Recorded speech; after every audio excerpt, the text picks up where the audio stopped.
Ce lieu, il m'a choisi.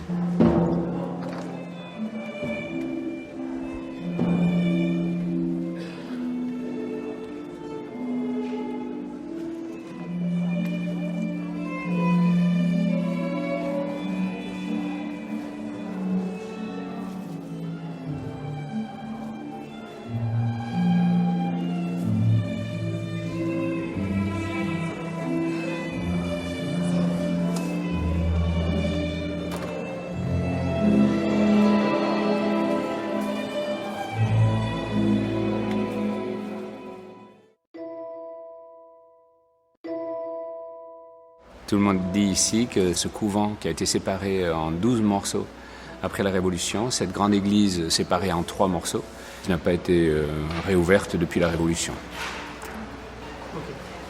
J'ai pu acquérir 2 des parties par pur hasard et je vais réouvrir donc la plus grande nef avec 5 chapelles du couvent et une partie du cloître.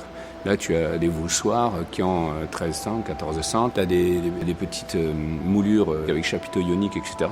On est dans le 13e, 14e, tu vois, c'est magnifique, quoi. Et inchangé quasiment de l'époque, quoi. Donc c'est une chance inouïe, quoi.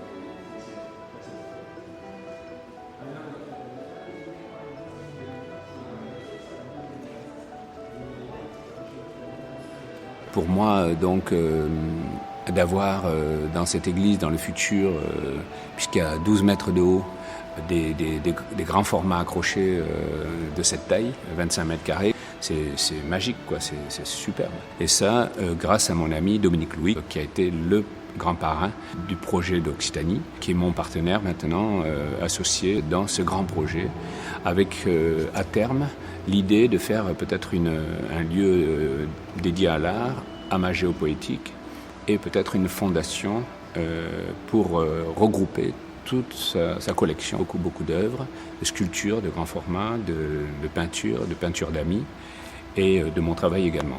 J'ai peut-être je sais pas, une vingtaine de grands formats comme ceux-là.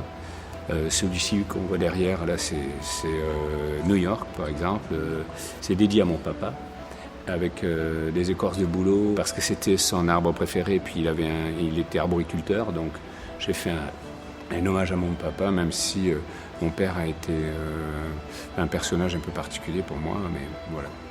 Et nous souhaitons agrandir pour peut-être avoir à terme l'édifice premier qui est le plus ancien de Pézenas, qui remonte au 12e, 13e, parce qu'en fait, j'ai une éducation catho, mais si j'aime cette église, pas spécialement parce qu'elle est catho, c'est surtout parce que c'est un lieu dans lequel je m'y sens bien pour travailler. Il y a une super belle énergie.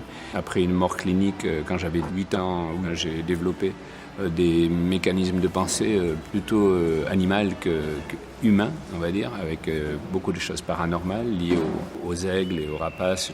Et c'est magique parce que je défendais en Occitanie, évidemment, mon territoire, le prince de Pézenas. Et ici, donc, c'était l'église dans laquelle a séjourné Henri de Montmorency. Et c'est pour ça que j'ai présenté une partie de la bâche dans l'église même à côté, au sol, sans blason, le blason de l'Occitanie. Et puis donc pour moi, eh bien, ce qu'il était intéressant de faire aujourd'hui, c'était en guise de baptême, de rejoindre mes grandes performances liées au feu. Et puis donc celle-ci, pareillement, je vais faire une œuvre contrôlée par le feu, qui sera en même temps un hommage à la nature, comme la plupart de mes œuvres, la plupart de mes performances. C'est toujours une sorte de carte géographique.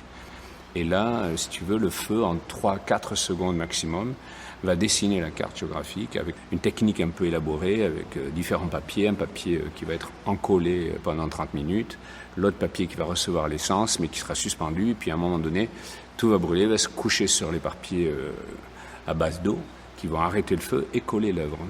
Et donc, une fois sec, l'œuvre fait 25 mètres carrés, elle pourrait faire 100 mètres carrés si je voulais, ce serait très simple. Il suffirait de rajouter des feuilles, des grandes feuilles d'arche.